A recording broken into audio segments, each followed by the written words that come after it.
How to add song to WhatsApp status. Hello everyone, welcome back to our channel and today we are back again with a new video.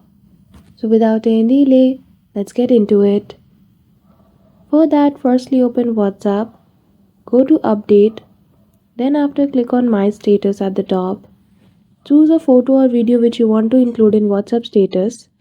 Now once you click on the option at the top, you don't see the option of adding music.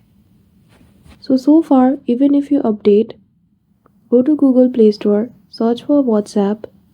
If you see the option of update, click on it and do update the application. So till the date, WhatsApp has not included this feature of adding music. So go to any one of the editing application, choose the photo. Now go to audio at the bottom and go to sound. Include any one of the music which you want to add and after that you can simply export this photo.